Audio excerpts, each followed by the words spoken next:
Hello again and welcome back to Illegally Cited. This is Jesse and I am back again for another channel update and assorted topics video. And before I get going, um, I just want to thank everybody who has been supporting my work, supporting the channel, watching the videos, subscribing, letting other people know. Whether you've been here 10 minutes or 10 years, I've been doing this since 2012, and so um, I thank everybody who has been supporting the channel. If you are new to the channel, I do unlock videos every Monday, Wednesday, and Saturday, sometimes more often. Holidays, big game events, or accessibility events, or announcements, holidays, or maybe I just feel like it. Maybe it's like, today seems like a good day for a bonus video. But Monday, Wednesday, and Saturday are my typical unlock videos days. Um, if you're new to the playlist, also please check out my playlists section because I have everything divided into playlists. I've got low vision spotlight games, which are mainstream games I play with my remaining vision. Accessible game spotlight series videos are ones that are games that are totally they're playable by people with no usable vision. So if you're totally blind or have very low vision, those games would be accessible to you. I've got hardware reviews, game accessibility, VR accessibility, assistive technology videos. I've got the growing up illegally cited videos. If you ever have questions about like how I got into being an assistive technology specialist, how I got into game accessibility, YouTube, any my what my vision is, or any number of different topics, please check out my growing up illegally cited playlist because I tackle a lot of those frequently asked questions and a lot of other different things as well. Education, employment. I've got some good growing up, stories of me growing up in there. There's a couple doozies in there. I won't spoil anything, but I think you'll be entertained by some of those. Um, so I'm proud of that playlist. But I've got podcast interviews and playlist, or what is it? Podcast presentations and interviews playlist. I've been invited to be a guest on other people's videos or podcasts, or I've done presentations in the past on tech and game accessibility, so you'll find a lot of cool stuff there. But yeah, please check out the playlist area. Hopefully you find something that you like, or that you find helpful. And as I said, thank you to everybody for supporting the channel. Again, I've said this quite a bit recently, but like I've gotten a fair number of emails or comments, or just people have reached out and thanked me for a specific video, or asked a really good question. And like I said, with the way that the world is right now, all those little things kind of keep us going. Like if you like what somebody is doing, let them know, whether it's a friend, a family member, if you're following a creator, musician, or whatever it is. If you have the means to let them know, hey, you know what, they'll appreciate it. So before we get into the new year and some of my upcoming projects and a few other things I want to talk about, I don't want to talk about this next topic, but I feel like I have to say something just in general because, and also, of course, because, well, it happened right in my backyard essentially. And of course, I'm talking about the events of January 7th in Minneapolis, Minnesota. I went into work that day, had a really good, really productive day, got some work done, got to work with some coworkers on some stuff, learned about a new piece of technology that I'll try to talk a little bit about here later in this video you guys might be interested in learning about. And just had a really good productive day. Went in that morning and had some meetings, did some stuff, got work done, Came home, and of course, I'm talking about the shooting that happened in Minneapolis. Even it was, I think it's only a few blocks away from where George Floyd got killed a few years ago. So I, I don't, like I said before, I don't want to get political on this channel. I could rant about any number of things that are going on the last year or so. Um, I'm not a Democrat. I'm not a Republican. I'm not really third party. I try to do the right thing. I try to be decent. Um, and what is happening right now is not decent. It is not good. Um, basically, I mean, I'm talking about ICE coming in to all these cities, ripping people out of their homes, their cars, their places of work. They're going into schools now. And now we finally had somebody get shot and killed in Minneapolis, Minnesota earlier this week. And I came home, I looked at Twitter, I looked at like a little bit of the news because I follow a couple of our local news stations on YouTube, so I catch up on the weather and the news and stuff like that. And I saw some of the clips that was going around of the incident, and I don't know, man. It looked pretty much like a murder to me. The guy didn't, I mean, she was going really slowly. She was not gunning it and trying to like swerve into somebody and run them over. It did not look like that at all. I mean, if I was getting, you know, okay, if a cop pulled me over and was going to give me a ticket and whatever, like yes, I would do what the officer said. I would keep my hands in plain view. I would answer the questions that he did. That's a lawful thing.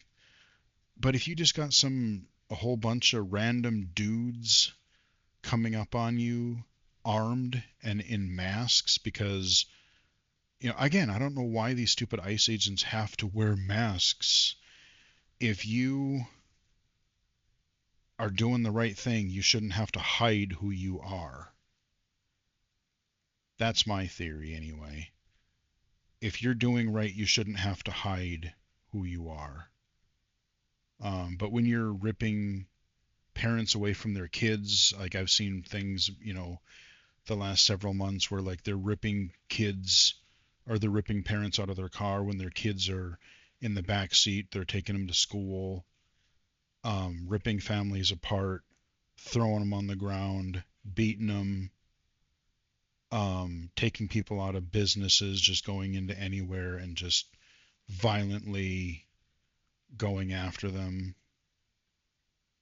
No, it's a power trip, and this was a flat out murder. I'm not going to say unalived. I'm not going to use this censored, fluffy nonsense words because I'm not going for monetization. I'm going to, say it like it is, man. Um, and if they were that worried about, like, oh, that she's going to drive like a maniac and endanger other people, there were so many people around that car. And if they really it felt like their lives were in danger, which it didn't seem like they were, there were so many people around that car, they could have shot out all four tires and then she wouldn't have been able to really drive anywhere. You don't have to point blank shoot somebody in the face. And I would have said this 6 months ago. I would have said this 9 months ago. What is the turning point? I really hope this is the breaking point of people saying, enough is enough of this bullshit. They're bombing other people. They're literally I mean, whether the Clock person running the 7:20. You country can was good, welcome bad, or welcome to the otherwise, I'm not even going to go into that aspect of it, but just being like, hey, I'm just going to invade these countries. I'm going to drop a whole bunch of bombs on people on boats, and I'm going to just there's so many other things like the last year, every day you wake up and go, what new hellscape am I waking up to today? Have we started a civil war yet? Have we started World War III yet? Um, and now like I guess last night our governor called in our state national guard to defend our Minnesota citizens against our own federal government. How fucked is that? Yesterday afternoon they had to, or no, Wednesday afternoon they had to announce that Minneapolis schools were closing for Thursday and Friday, and they would be doing online, or I don't know if some of them I think were just off, and some of them I think they went to distance learning for those 2 days. But and I hate the way that media is portraying it, because like, well, because of protest unrest, they were closing schools for safety. No, it is not because of protests. They, from what I've seen, have been mostly peaceful. Don't lie and say it's because of people protesting. It's because you've got these trigger happy ICE assholes coming in and terrorizing people. I saw the clip later that same afternoon of the shooting where they went into they were at I forget what high school it was. They were at a high school and they were launching tear gas or pepper gas grenades around students. I mean, isn't it enough that students have to go to school and worry about being like being shot all the time now with school shootings? Now they got to worry about ICE and government coming in and coming after them. I just, when is enough enough? That's what I want to know. And I hate that it's come to this point where somebody actually got killed during one of these ICE things, but that it has come to this. Is this finally going to be the point where people wake the hell up and say enough is enough of this crap? People shouldn't be afraid of their own government. And the reason I want to talk about this specifically, again, because it is a big deal regardless, but also, like I said, it's in our backyard. And I don't know what it is about Minneapolis these last 10 years. We had Philando Castile in 2016. Literally, I've said this before. I rode the bus on that same road past exactly where that guy got shot in his car. Then we had George Floyd, of course, in 2020. We had two state officials or state uh, what do you want to call them, like legislature people, got murdered in Minnesota last summer, and now this. And with these surge of ICE coming into all these cities, and now including Minneapolis, St. Paul, because of they're making up all this stuff about this Somali. They're like, oh, these Somalis are terrible people, and they're just I don't even remember all the things that Trump said about just ripping on the Somali population, that they're terrible people, they're all criminals. I work with Somali clients at work a lot, and they're all fine. They're fine. I regularly take Uber and Lyft. I'm more of a Lyft guy, but I take Lyft to work and back sometimes. I take it to other appointments around the city. And I regularly have Somali drivers. They work, they come to pick me up, they drop me off. Sometimes I have really interesting conversations with them. They're nice people. They're doing their job. They're supporting themselves. They're supporting their family. They're working. They're contributing to the community. Leave them alone. You know, I mean, if you're gonna, emigrate to the United States, should you do it legally? Yes, absolutely, you should. But if, I mean, a lot of the people that this ICE is taking over, or that they're trying to take in, they're citizens. Like they have their passport, they have their green card, whatever. If they're a citizen, leave them alone. Um, and I can't help but wonder, like I said, I take Lyft quite regularly.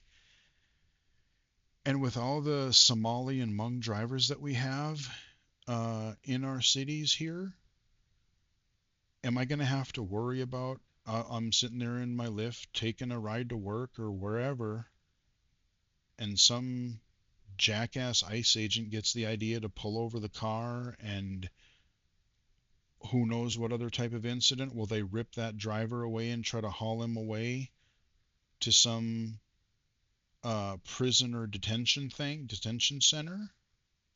Or is it going to turn worse, and are they going to violently beat them, or are they going to shoot them too? Am I going to have to worry about being shot because I might be driven around by somebody who's Somali? I've had these thoughts. It's sick. I, and that's the thing, is I don't even know what else to say. But I truly hope that this is the breaking point, the tipping point, and people wake up. We're supposed to have three branches of government. We're supposed to have checks and balances. These people need to get off their ass. I don't care what party you are, and fix this. Because I don't know if our country can take 3 more years of this shit. I don't know if we can take 3 more years of this. I don't think I can take 3 more years of this because it's insane. So that's all I'm going to say about all of that. But I wanted to touch on that because I know some of you know that I live in Minneapolis, St. Paul area. So I figured, it's one of those things that it's starting to affect everybody. And like I said, it's happening right in my backyard. Welcome. So I had to talk about that a little bit. Moving on to more hopefully positive things. So 2026, I talked a little bit about it in my year-end wrap-up videos, especially day 5, where I talk about some of my personal highlights, and then looking ahead. 2025 was it was a weird year because the tech industry, the game industry, the real world, a lot of that was a crapshoot. A lot of it was pretty bad, layoffs and closures, and in the industries, and then of course everything happening in the real world. But personally, my life was pretty good last year. I had a lot of fun projects. I was doing some podcasts and presentations and interviews, and working with XR Access, and working with the Toby Doom team, and just all these different things. And so I had a pretty good year, despite the world kind of crumbling around everybody. Um, and I think, at least so far, 2026 might be a similar sort of a deal. I can't say anything specific as of yet, but I am hoping to be a guest on a few upcoming podcasts here and there. So a few people have reached out to me and are interested in potentially interviewing me or being on a guest spot on a podcast, or on different podcasts. I have maybe I think 3 or 4 of them already, and this is even since I recorded my year-end wrap-up videos for last year. So I've already gotten, like, on some of these I might be talking about technology or games or game accessibility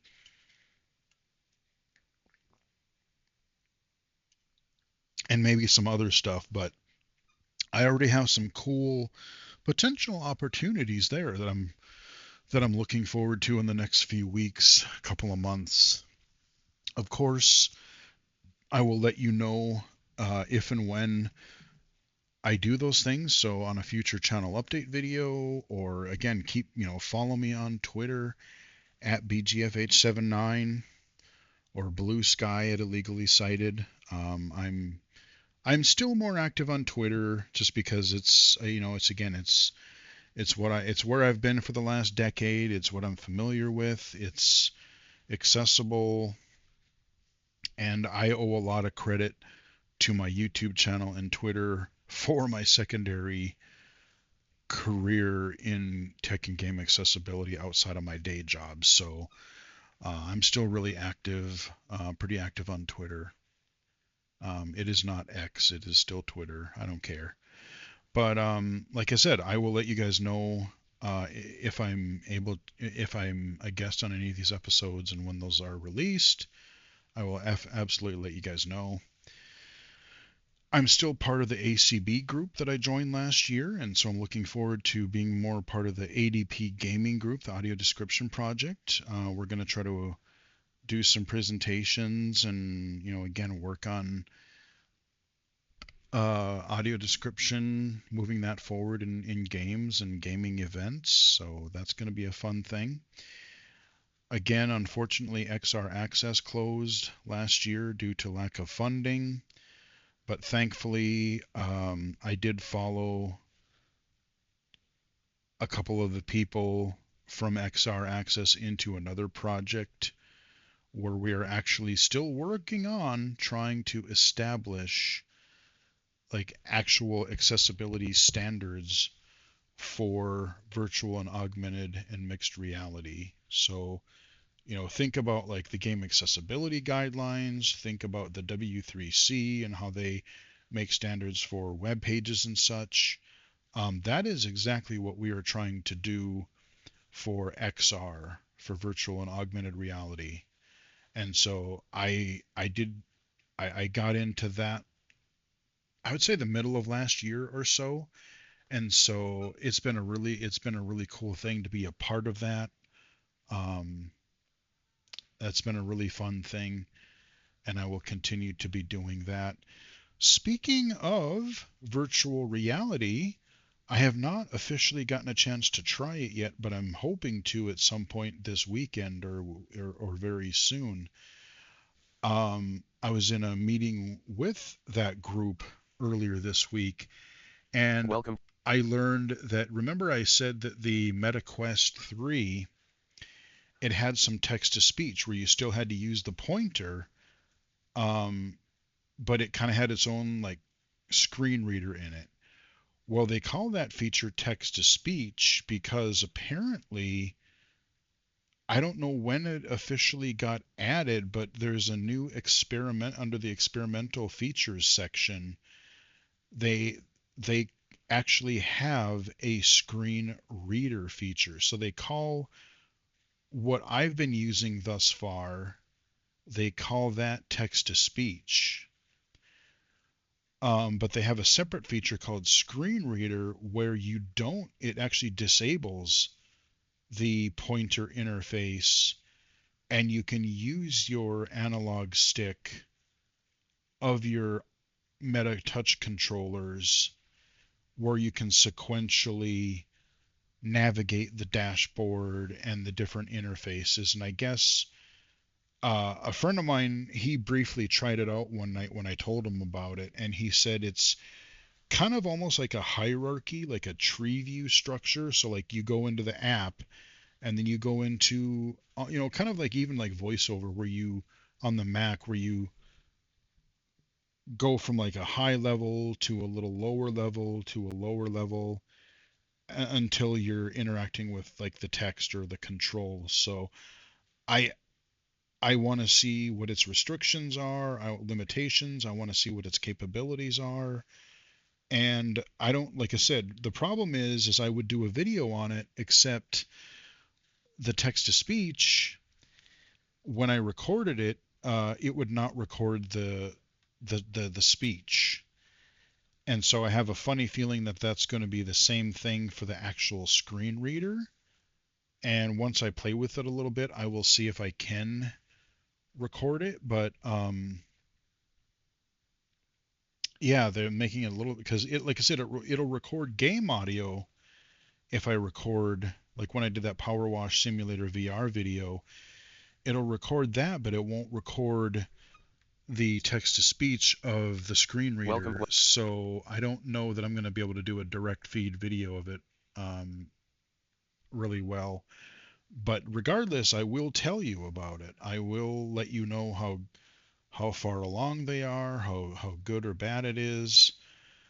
But the fact that we have within 6 months in June we had or June or so we had that first text to speech feature with the pointer, and now they actually added a screen reader that uses the controllers and linear navigation, like sequential navigation for like blind users that can't are unable to use a pointer interface. The fact that we've made that much progress in 6 months is encouraging to me, even if it's not perfect. The fact that they are still dedicating the resources to do it and to try to get it right, I will give them credit, because this was something that I didn't think would ever happen. Just like I didn't think the Switch, I didn't think Nintendo would ever do a screen reader. And now with like Kirby Air Riders, they have a game that has an accessibility menu in it. Granted, it's not necessarily some blind accessibility features, but the fact that the Switch 2 has a screen reader, the fact that one of their games actually has a accessibility menu with several options in it. Um, it's been a discouraging last couple of years with fewer, blind accessible games. But I think there is a turning. Like I said, I think that it is going to get better again. Um, and I'm hoping that there are going to be like this year. I don't know what games are going to have blind accessibility features. I genuinely hope that despite Turn 10 closing last year, the folks that made the Forza Motorsport game from 2023, Welcome. um, the fact, even though they closed, I am praying that Microsoft and the other studio was smart enough to bring some of that talent in to the Forza Horizon studio, because we're getting a Forza Horizon game at some point this year. And I hope that they didn't let all that accessibility effort, time, and money go to waste. And I really, really hope that the next Forza Horizon game, has that same level of accessibility as Motorsport, because they did a phenomenal job. They did a fantastic job of making a very complex simulation racing game blind accessible. And like I said, I think it would just be an insult even to it would be an insult to Brandon's memory and what he and other advocates and consultants did for that game. Um, because it was so well done. There's so many options, so many customizations, so many features that made that work. And I will be very upset. I will be very, mm, kind of pissed off if they let all of that go and if they regressed in that series. We do have a Microsoft, I forget what they call their events, like one of their game directs or whatever, on January 22nd. And they said they're going to talk about Forza, they're going to talk about Fable, which I'm very curious about. Um, I love the first. Well, I liked all three of the Fable games. One and two I think were the best. I love Fable one and two. Two especially, well, I think was the strongest. Three, it had its moments, but it wasn't quite as good.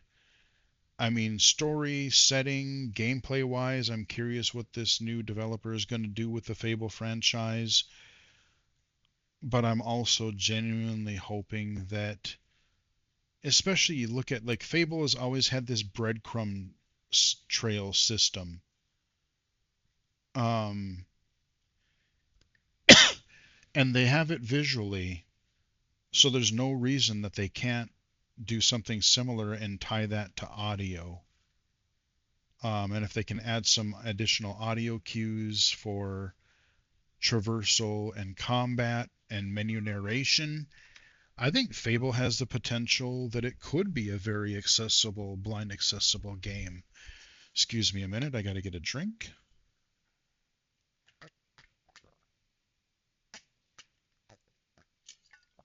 Oh, there we go.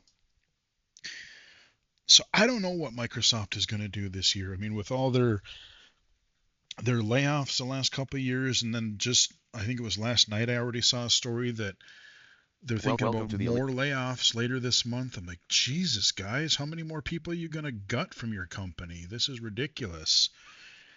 And then with the whole, like, what is an Xbox anymore? Because everything is kind of going this PC hybrid thing. And now you have with the tariffs and all of the RAM and GPU graphics card prices going up because of the AI boom. Um, there's been a lot of talk the last month or so about next gen consoles being delayed. Everyone was thinking, oh, 2027, we're going to get the PlayStation 6 and whatever the new Xbox is.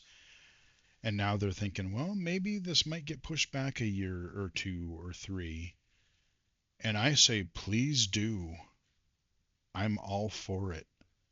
I would be perfectly happy if we did not get another console generation until 2030 or so.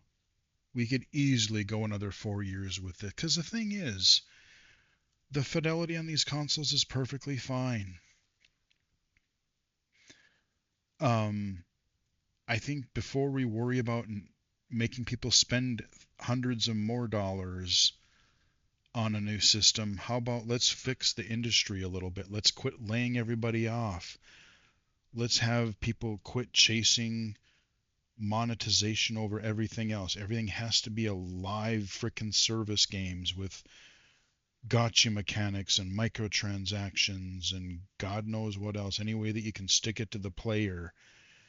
Let's get games that are actually finished and aren't launched as a buggy mess. Maybe let's optimize things so that games aren't 700 gigs downloads. Maybe let's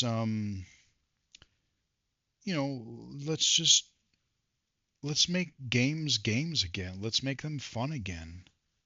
Let's make them again not about sticking it to the player. Not everything has to be live service. Sometimes you just want to play just like a movie. Some things are good as series, some things are good as movies, and sometimes you just want to watch a good, you know, hour and a half to 3 hour story. And sometimes I just want to play a linear game, enjoy a hell of a story, and move on. There's nothing wrong with that. So I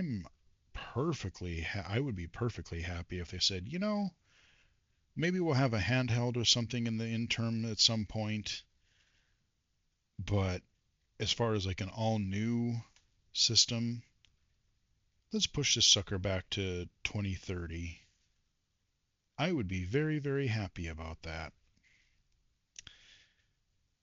I don't know when Sony's going to have their next state of play or Nintendo's going to have their next Nintendo Direct, but I'm sure we'll have something with that in the next couple of months. I really don't know what either one of those companies have this year. Like Nintendo, I know they have. I just saw a video from them the other day about this Mario Tennis game in February. I know they have a Rhythm Heaven game coming. You have to imagine they're working on some sort of Mario game, probably another Zelda game, of course. I would be perfectly fine with like even bring some of these older games that were locked on the 3DS or the Wii U. Put Wind Waker HD on the Switch. Put bring some of the like bring Minish or actually is Minish Cap, is that on NSO? I forget. Um, I would love to see another like bring back the GameCube Four Swords Adventure. I love that game. Even playing it alone, you could put the four links. You'd have them in different formations for the puzzles and combat and stuff. I loved Four Swords Adventures. I would love to see that come. Put maybe the have like an there's been rumors about an HD or like a remastered or redone Ocarina of Time. That could be interesting. I would love to see Link Between Worlds be put on the Switch because again, that was one where like it was cool, but playing it on the smaller DS screen was a little harder for me, and being able to play that on a Switch would be great. And of course, have some new stuff. Nintendo, I don't know, the last few years, like I loved, loved, loved Mario Odyssey.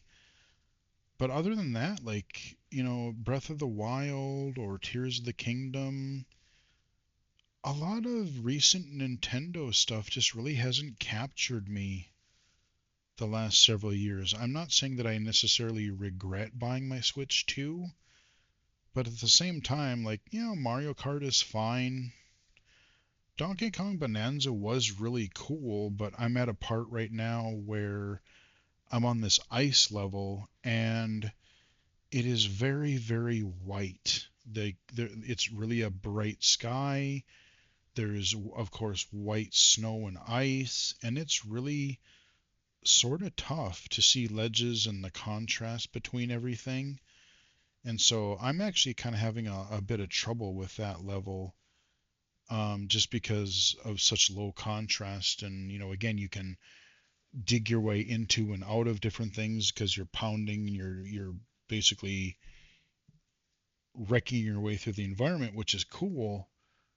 But this level itself has been kind of tough for me, so I kind of hit a roadblock there. But like the Kirby Air Riders and You can Metroid also Prime 4, the problem is I've heard mixed things on both of those games, and if they were even 40 or 50 bucks, I would maybe consider it. But like I have so many other things I need to do and want to play and whatnot that I don't want to spend 70, 80 bucks a pop on those games. For that price, I could probably buy like 6 to 8 games on Steam and have just as much, if not more, fun.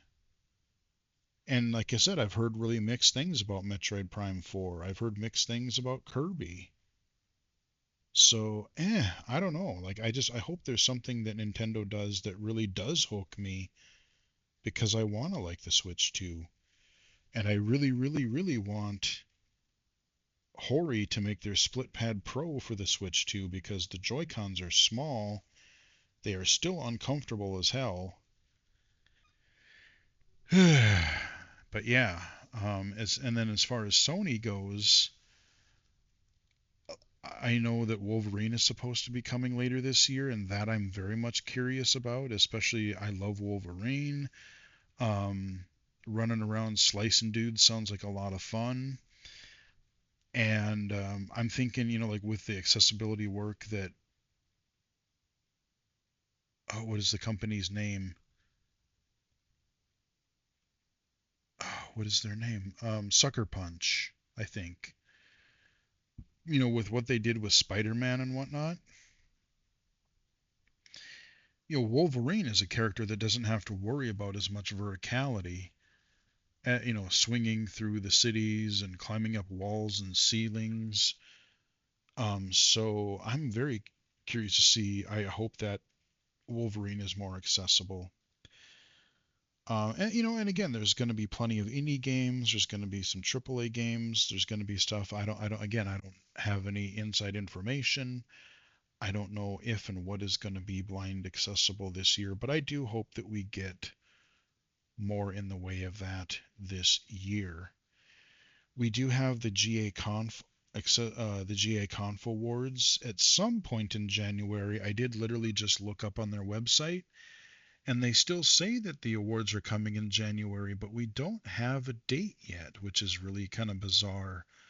It seems kind of like a last minute thing to go, oh, by the way, we're going to have this. So my guess is it's going to have to be toward the end of the month at this point, because I'm recording this on January 9th, and so we're a third of the way through the month already.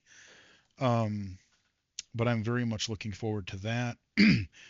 I'm glad we had the innovation and accessibility category at the Game Awards, but I love the fact that we have, the GA Conf Awards, where we're not just going to be able to acknowledge one game or one developer, but we're going to be able to give a whole bunch of accessibility awards to games, to companies, to studios, to advocates, consultants, industry professionals, whatever it is.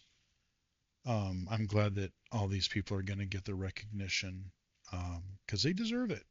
Um, so I'm really curious to see how the GA Conf awards go. I'm really looking forward to seeing what's going to happen with that. And I am just, again, I don't expect anything, but I am genuinely morbidly curious. As shocked as I was to see my name in the nomination for the Advocacy Award of the Year, that category, I would be extremely shocked if I won. Um, but I have to admit, I am sort of curious what's going to happen with that category. Win or lose, it's just, like I said, it's cool to be a part of that group. I feel honored to be a part of that group. So we have that coming up. We have, like I said, I don't know when all these other directs and stuff are happening. We have the Microsoft one on the 22nd. The Consumer Electronics Show is this week. I haven't really kept too much up on what was happening with it. I mean, I know there's always new laptops, there's new TVs, there's new whatever. I'm sure I'll listen to a couple of podcasts to catch up and hear some things. As far as like, excuse me, as far as accessibility stuff goes, I really haven't heard much of anything. Um, Actually, I forgot ATIA should also be this month, but they don't really have, at least from my experience the last several years, they don't really typically have too much for blind low vision tech. Even when I lived in Florida for a couple of years, which is where they always have it, Welcome. they have a lot more other focus. There's a lot more like learning and intellectual technologies, and there's always a little bit of blindness stuff there, but not as much as you'd think. So we'll see if anything comes of that. Of course, we'll have CSUN in a couple months, so that'll be interesting. And what's going to happen with all this AI stuff. I do briefly want to touch on a topic that has been going on around the social media verse lately. So Sony just got a patent for this AI system for PlayStation, and it's basically supposed to be this like an AI guide where I guess it can, like, you'll see a little outline or like a character where it'll kind of guide you through a part of a game that you're having trouble with, where it'll show you like an optimal path of what where you're supposed to go, or another piece of it is where it can take over and literally play the game for you. And I've seen both sides so far in the blindness accessibility area, especially, to where some people are like, oh, I would be excited for that because the games that are already out that are not accessible, maybe I'd be able to get some assistance to play through those on my own. And then you have the other side to say, no, I hate this idea because, if this AI is just going to do it, then they're not going to hire advocates, they're not going to hire consultants, and they're not going to put accessibility features in so that we can play the games ourselves. And for me, I'm somewhere in the middle. I definitely lean a lot more toward I want to play the game myself. I absolutely think the industry still needs to do what they've been doing, and they need to do it more. They need to hire consultants. They need to hire people with disabilities and make their games accessible so that we can play them on our own. Like, I know I see a few people out there who do a lot of this co-pilot, or what do they call it, like co-pilot, or like assisted gameplay, where you have somebody basically play, half the game with you. And then, like, oh, I can shoot, but the other person navigates for you. Okay, I guess, but like, no, I want to play the game independently myself. I shouldn't have to have a sighted player play half the game for/with me to get through it. That being said, especially for games that are already out, you look at a game, maybe even you go back to a game that came out last generation or whatever, or a number of generations ago, that have no accessibility features in them at all. Um, Welcome to the you know, if it's something to where you can sort of have a guide where you could still play the game, but maybe there is a way to make it so that the AI gives you a waypoint to follow. Even like you click the stick like in The Last of Us, and it can at least figure out where you're supposed to go so it can help guide you, or give you an audio cue when you're supposed to jump over a pit, or give you a sound when you're targeting an enemy or you need to block. These different, if you had the AI to be able to give you some of these cues for older games that the developers are no longer selling or supporting anymore. But the AI could recognize these types of gameplay elements. I'm not opposed to that, but I do not want this to be a replacement at all. I do not want that. I do not want this to be a replacement for doing it right and having the developers actually put accessibility into the design of their game, add accessibility features, work with advocates and consultants. That stuff all still absolutely needs to happen. So, like I said, I'm not going to shun that type of feature entirely like some people are. But again, it's just like any tool. It's how you use it and how extensively you use it. Um, that's the thing. So it'll be interesting to see if and when it comes out, what it does and how it works and things like that. So I want to give you guys also a quick update on some glasses and wearables things. I still want to do some kind of a wearables video. I still need to do a little bit more work with the Echo Visions. I have not heard any updates from Ally in quite some time, so I don't know what's going on with Ally or the Solos glasses. They are still what they are. I'm still pretty disappointed in them, to say the least. The Echo Visions have a lot of potential. They are working pretty well. There are still some kinks. There are still some very weird connectivity issues in certain situations, but their live AI feature is actually quite good.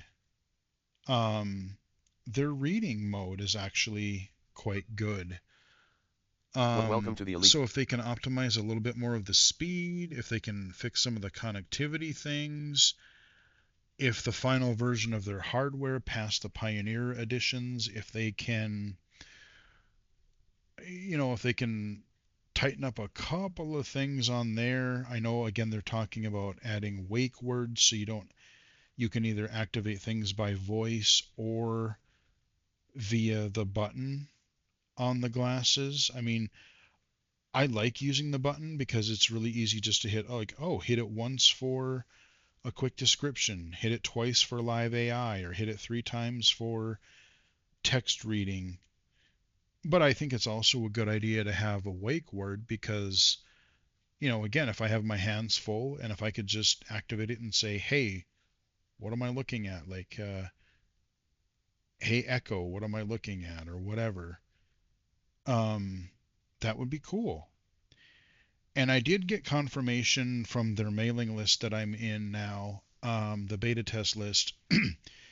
It seems like the glasses, the Echo Visions, are going to be focused pretty much exclusively to visual tasks, reading, guiding, object identification, those types of visual things that blind people would want in those glasses. It is not going to be your general AI assistant.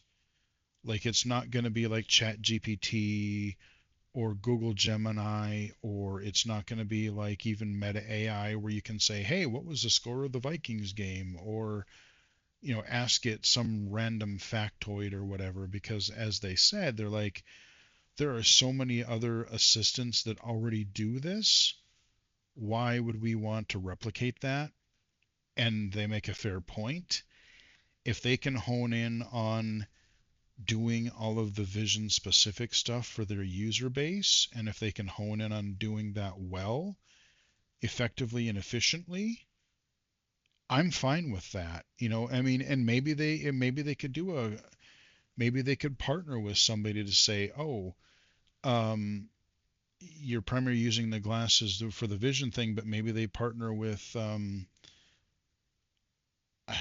don't know, like ChatGPT or Google Gemini or whatever, and maybe you can trigger that type of assistant through the glasses. I don't know. I mean, that's just a thing that could potentially happen in the future, but that is not their focus. They want to focus on making these glasses be a nice visual assistant. And I think that's perfectly fine. They're a new company, they're a small company. I think that's where a lot of companies actually get in trouble. They try to bite off way more than they can chew, and they want to do so many different things at once. And then they don't end up doing any of them all that particularly well. So I'm okay with that. But as I kind of teased earlier in the video, earlier this week, I got invited to one of our vendors, and he had a new version of a device that I have been very critical of in the past. You may have heard of a company called eSight, and let me get another quick drink here.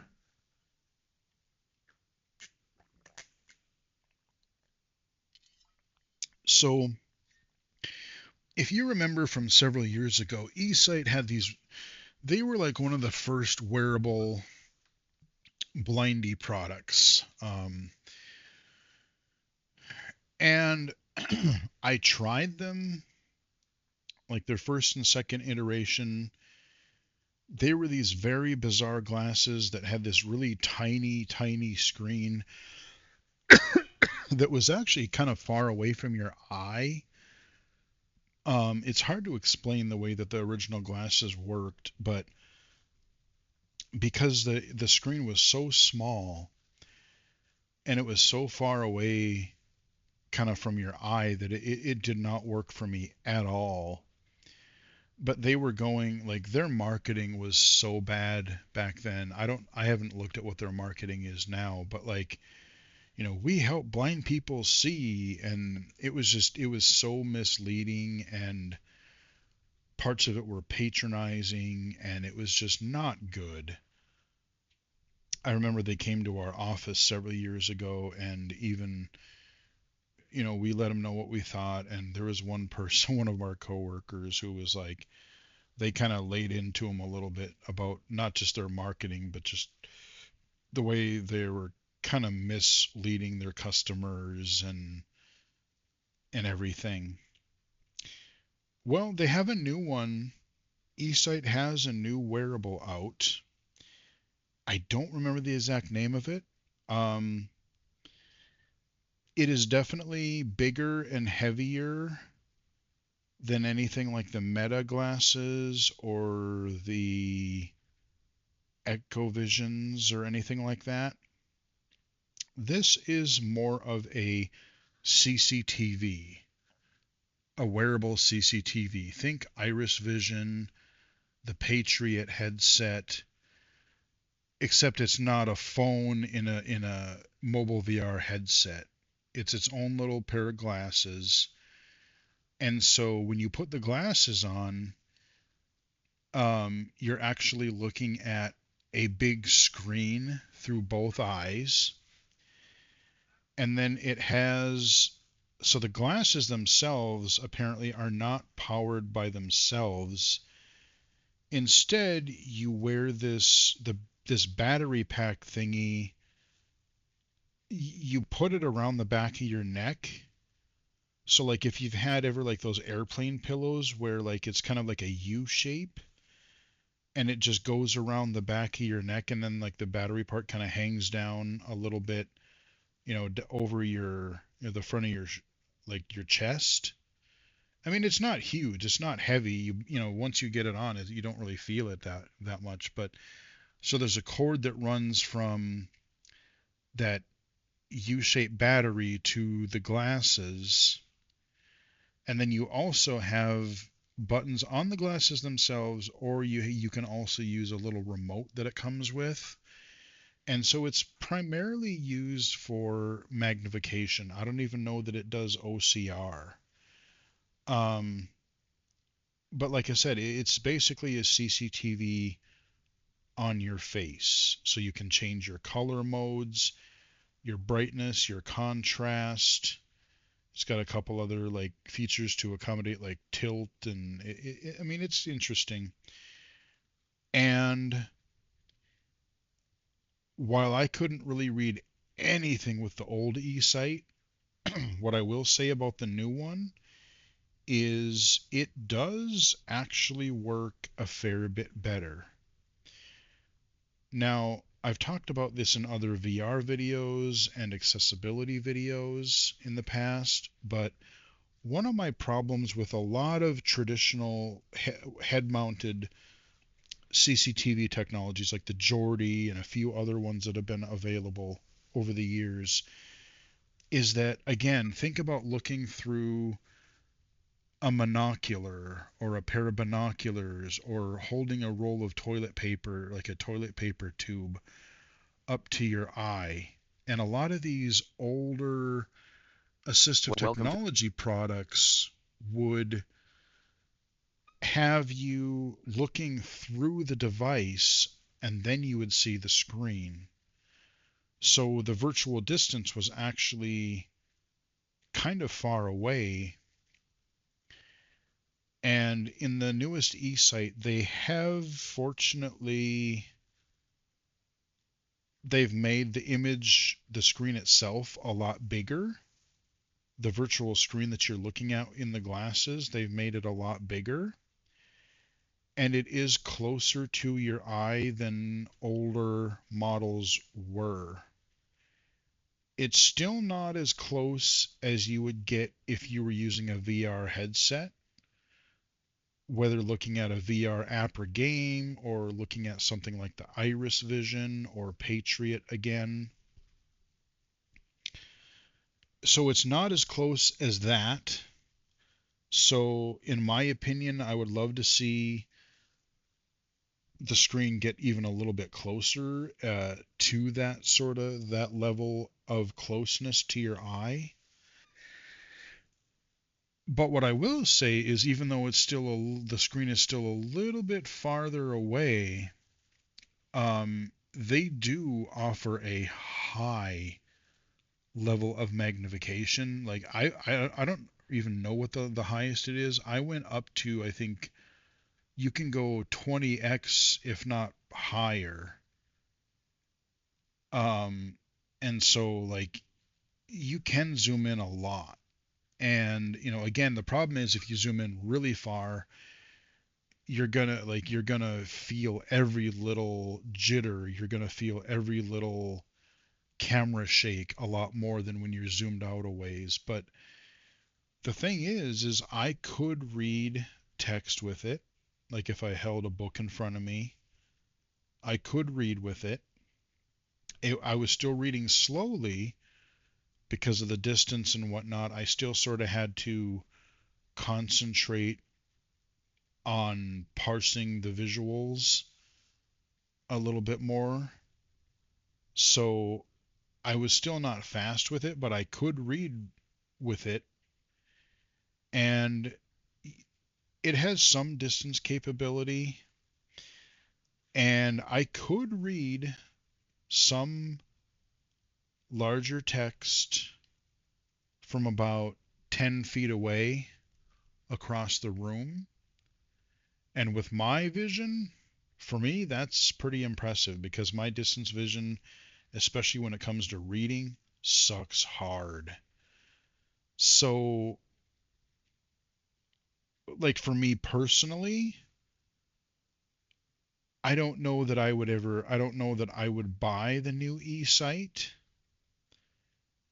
because I would probably just rather have it read to me with an app on my phone or my Meta glasses or my Echo Visions, or I would use the magnifier app on my phone if I really needed to read. But especially if you have better vision than I do, if you have a little less, like if you have better visual acuity, like my Welcome to best the illegally eye sighted. is 20 over 800, so it's bad. If you have 20 over 200, even maybe 20 over 400, and you really want like a head-mounted type of CCTV, it's still a little front heavy. And again, you've kind of got this kind of clunky glasses, neck battery, and remote setup.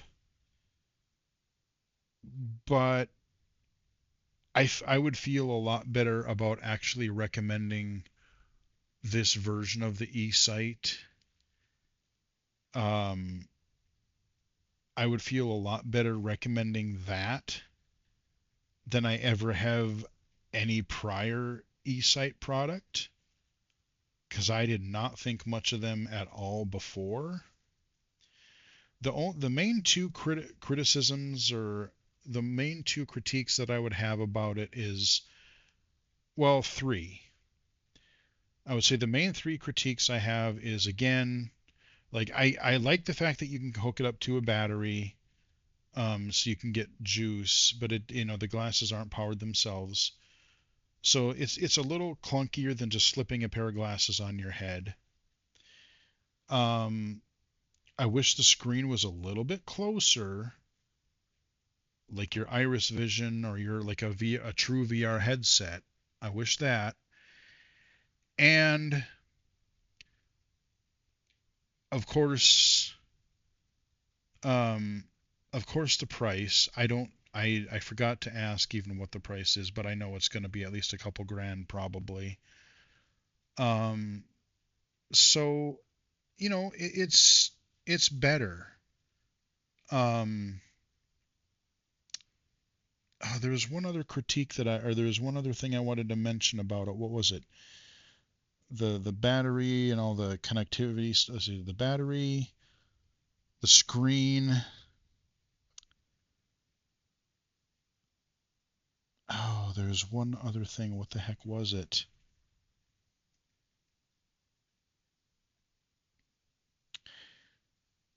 I can't remember. But yeah, like I said, this one I actually wouldn't feel so bad about recommending because if I can read with it with the bad vision that I have, if people have even a little bit better vision than I do, you would probably get a lot more use out of it. Um, you'd probably get you'd probably be able to read a lot better with it than I would. Oh, the other thing that I would that's what I would okay, yes.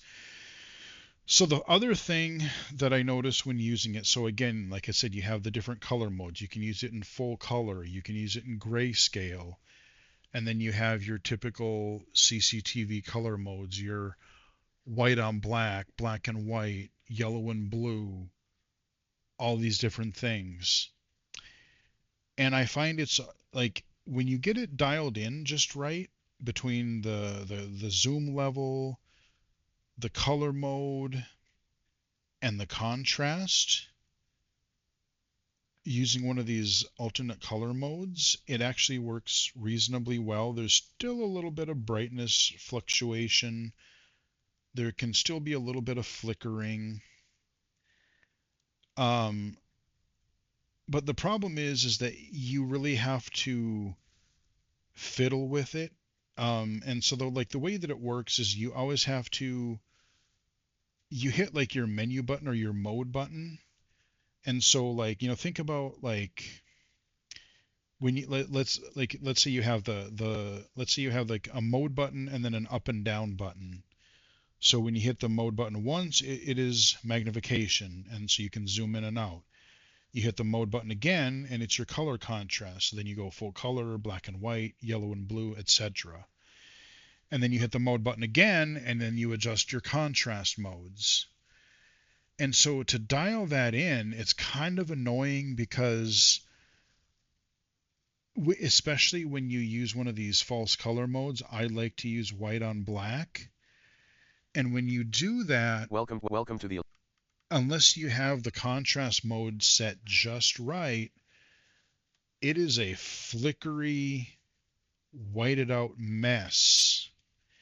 And I wish there was a little bit more, I don't know, like automation or auto adjust so that you didn't have to keep fiddling with you should still be able to adjust it, but I wish you didn't have to keep going back and forth through these modes and going between your colors and your um and especially your contrast. Like when I was reading in the room, I found I think it was contrast level 4 that made it so that the text was actually readable when I would move the paper or move my head. But if you didn't have it on that exact one, you talk about it wasn't even the letters were ghosting. It was just literally this white, hazy mat. Like you couldn't see a thing. Um, so like once you get it dialed in, it's actually fairly readable. And it's nice because the blacks it's not a gray. If you have it on white on black, you get a nice crisp dark background and white text. But it's just that dialing that in, and maybe, and like I said, I haven't played with it for an extended period of time, but maybe if you, I don't know how it is in different lightings, but maybe if you regularly use white on black, hopefully the case is you learn that, oh, maybe brightness or contrast level 4 is just where it would stay. And if that's generally what works in your average, like your average room lighting, then it wouldn't be so bad. But if, like, depending on the different lighting that you have in each room or wherever you use it, if you have to keep adjusting the brightness and the contrast and everything, it's a little tedious to get set up. But when it does, like I said, it does work better than I thought it would, because, like I said, I have not been a fan of eSight in the past. But this one is actually usable. So I wanted to give you a little bit of an update on some of these wearables. The Echo Visions and the Meta Ray Bans, I kind of have, about the same opinion that I did in it was the day four wrap up video from last year. Um, I'm still very frustrated with Ally. They still haven't fixed my account issue yet. They still haven't given me back the 9 months I paid for, which kind of pisses me off.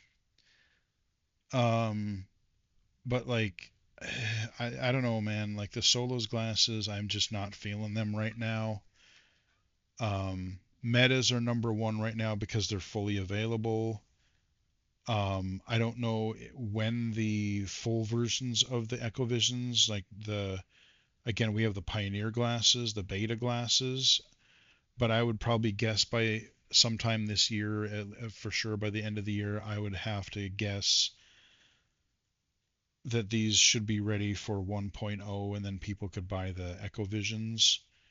And I think they have potential. I think if you want a product that is specifically geared toward blindness descriptions of scenes and reading things really well, if you have those little quirks of the metas where, sometimes it works really well, sometimes it doesn't give enough information, or the way it reads things.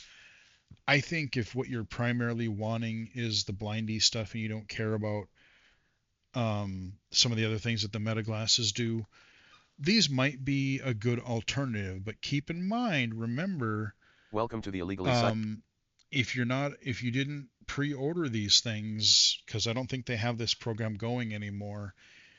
The Echo Visions, we don't know what the cost is going to be for it yet, but you will be paying probably a yearly subscription for the AI in those glasses. And it may be, if it's cheap enough, if it's affordable enough, it may very well be worth it. But just keep in mind that's a thing. So do you maybe pay a little bit less for the Ray-Bans and get 95% the way there? Or if you want a little bit more exacting um, descriptions or exacting features that are geared specifically toward blindness, do you pick up the Echo Visions for a little bit more and pay a yearly subscription? Those are the kind of things that you'll kind of have to ask yourself eventually. But I will cover all of this in more detail. As far as future videos go, I unfortunately didn't get a whole lot of chance to. I recorded a couple of videos, but not near as much as I had planned. I really just I just took a break during my week. I did finish The Last of Us Part 2 for PC. I did finish that, so I'm glad I got through that. I'm now I have some free hard drive space. Um, but no, I really did a lot of reading. I just kicked back, watched things, read things, and just took a break from tech and social media and videos, and that's what I did. And the other problem that I had, it was like, I don't know, 3 days before Christmas. I have no idea what I did, if it was drumming or if it's something when I was walking outside on the snow and ice. I don't know what I did, but when I woke up one morning a couple days before Christmas, I pulled a muscle in my right calf on my right leg. Um, and it hurt like hell. I had pulled something, and then when I went to go take out the garbage, like it kind of felt like it was getting a little better. And then like I think it was like Christmas Eve or something, I went out to take the garbage out, and it was a little better. But then when I was just almost to my door, I felt the muscle pull in the calf again, and it re-aggravated it. And so I was kind of hobbling around for a lot of that week, and it's a little little bit tight every once in a while now, but I can actually walk on it again for the most part. And like I'm hoping that I'm going to be able to start playing drums again today. And so like it seems to be largely healing, knock on wood. I pray that it doesn't aggravate itself again, but that was a fun thing to deal with. So those are just some updates on the channel, on life, on some of the upcoming events and things, game releases. I'll have plenty of indie games coming out. There's probably a couple mobile games that I'll want to cover if I can get a chance to play them and record for them at some point. Um, all of that stuff. And of course, like I said, I had to talk a little bit about what's happening in Minneapolis because it's close to where I live, so it really hits home. And like I said, unfortunately, people who live in a lot of other areas around the country may be experiencing similar types of things happening. Hopefully, nobody else gets shot, but like I said, there's a lot of bad stuff happening. Again, with all the craziness going around, talk to your friends, talk to your family, catch up with someone that you haven't talked to in a long time. Catch up with a friend, watch some of your favorite movies, play some of your favorite games, read some of your favorite books, enjoy some of your favorite media, whatever it is. Like I said, like last night, I had a friend reach out to me the other day, and so we got together for just a fun kind of a Zoom call, and we were just going to talk for a little while. We ended up just chatting literally for like 4 hours last night, and it was exactly what I needed. Just turn your mind off, chat with a friend. We talked about games and accessibility and movies and anime and books and movies, and just I mean we didn't even feel like 4 hours. It just flew by. And before you know it, it's like, oh crap, I gotta go to bed. So again, just try to find any distraction that you can, because Welcome to the illegal. I know that things are kind of they're kind of a dumpster fire in a lot of ways, and that's why I'm just going to concentrate on what I can do. you know I will work on my accessibility projects. I will help people the best I can. you know I will be there for my friends and family and whatnot, and that's really all we can do at this point. So with that, that is where I'm going to wrap up this video. I hope you guys enjoyed it. Give it a like if you did. You can follow me on Twitter at BGFH79, Blue Sky at illegally cited.com, and of course right here on YouTube. Until next time, I will chat with everybody again later.